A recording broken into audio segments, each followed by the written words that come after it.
इस बारे में मैं चाहता हूं कि जो बातचीत हम आगे बढ़ाएं, उसमें हमारे साथ कुछ ऐसे भी साथी हैं जो सरकार से एक प्रकार से अप्रत्यक्ष रूप से जुड़े हुए हैं। तो मैं चंद्रवंशी जी जो हमारे साथ हैं, वो चूंकि उन्होंने काफ़ी लंबे समय तक दिल्ली में रहकर पढ़ाया भी है, मुखर्जी नगर, राजेंद्र नगर से लेके वो डार्क हॉर्स की बात भी करते हैं, वो दृष्टि की बात भी करते हैं। तो अशोक चंद्रवंशी जी जो हैं, जो अभिव्यक्ति दिल्ली में भी थे, एकलव्य भिलाई में भी जिन्होंने किया, तो ये बहुत सारी चीज़ों से उनका अनुभव है। और वो चूंकि सरकार का जो एक मात्र संगठन है उससे भी जुड़े हुए हैं, तो मैं चाहूँगा कि वो इस बारे में अपनी क्या राय रखते हैं। बहुत बहुत धन्यवाद सर। मेरा नाम अशोक चंद्रवंशी, बेसिकली गांव से ही हूँ।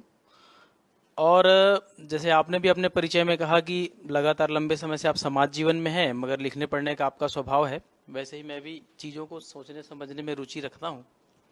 सर, आपने जो विषय आज रखा है संतुलन का समीकरण, और उसमें आपने अगर पीएससी जैसे संस्थाओं पे आपने बात कही है, तो बहुत महत्वपूर्ण बात है। हम एक टेबल पे बात नहीं कर रहे हैं, ये समाज के भविष्य की भी बात है। चूंकि हमारे साथ युवा भी बैठे हुए हैं, हम सब लोग इस दिशा में काम कर रहे हैं, राजीव सर हैं, जवाहर सर हैं, लगातार लंबे समय से आप भी काम कर रहे हैं इस दिशा में। मैं कुछ पॉइंट पे आता हूँ। सर ने भी कहा कि हिस्ट्री जैसे विषय अगर किसी को एडमिनिस्ट्रेटिव बनाता है तो उसको क्या हेल्प करता है। जैसे यूपीएससी और एसपीएससी, ये जो संस्था है, इस पे सवाल तो खड़े नहीं किया जा सकता, क्योंकि संस्था बड़ी संस्था है, देश के संवैधानिक संस्था है। और इसको तो ये भी कहा गया है कि यूपीएससी तो अभी भी आरटीआई के दायरे से बाहर है, बड़ी बात है, तो सवाल तो उठा ही नहीं सकते। लेकिन जब से छत्तीसगढ़ बना, सन 2000 नवंबर से छत्तीसगढ़ है, आज हम 24वें साल पे बैठे हुए हैं, पहली बार किसी ने इस पे सुधार की बात कही है।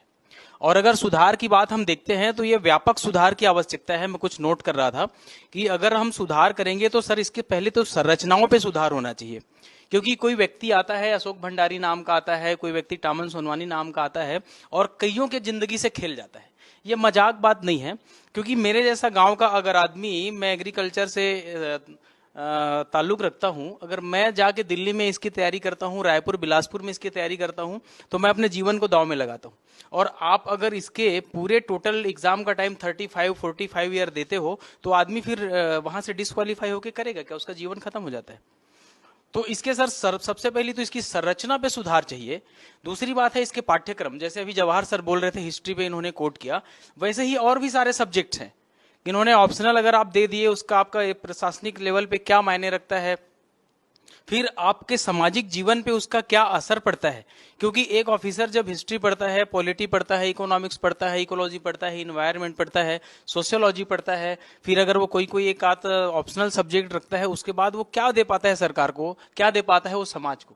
क्योंकि समाज का सीधा जुड़ाव सरकार से है। सरकार किसके लिए होती है? जनता के लिए होती है। जनता ही सरकार है लोकतंत्र में। तो आखिर ये जो प्रशासनिक अधिकारी हैं, वो सर्विस देने के लिए हैं या सर्विस लेने के लिए हैं? ये बहुत बड़ी बात है। अभी आपने देखा होगा कि छत्तीसगढ़ के इतिहास में कई ऐसे थे जो सरकार चलाने के लिए, प्रशासन चलाने के लिए तो प्रशासनिक अधिकारी बने, मगर वो जेल में है। अगर उनसे पूछा जाए कि क्या भाई आप जेल में रहने के लिए इतना मेहनत किए थे क्या, या जो पाठ्यक्रम उनके लिए जो बनाया गया था वो जेल में रहने के लिए बनाया गया था क्या?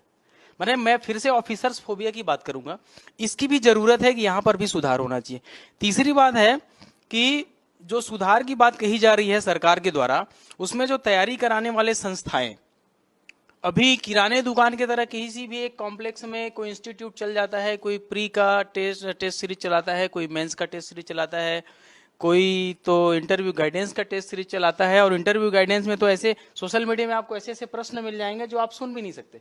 ये बिल्कुल अनरिलेवेंट है, इसका कोई रिलेवेंस नहीं है उसके इंटरव्यू से। फिर भी संस्थाएं जो तैयारी करवा रहे हैं उस पर भी कोई न कोई एक नियंत्रण होना चाहिए, सरकार का एक कंट्रोलर बनना चाहिए। और जो मैं चौथी चीज कह रहा था वो है प्रतिस्पर्धा। प्रतिस्पर्धा में जो लगे हुए लोग, नो डाउट भारत रत्न गर्भा है, यहाँ पे बहुत इंटेलिजेंट लोग हैं, यहाँ के वैज्ञानिक पूरी दुनिया, इसरो बड़े जैसे नासा और बड़े बड़े संस्थाओं में है। तो भारत में ऐसा नहीं है कि यहाँ पे प्रतिभा की कमी है, परंतु जो प्रतिस्पर्धा करने वाले लोग हैं, क्या उनको सही एफर्ट मिल पाता है? क्या वो सही पे जगह पे है? क्या हम पद के लिए ही बने रह पाते हैं?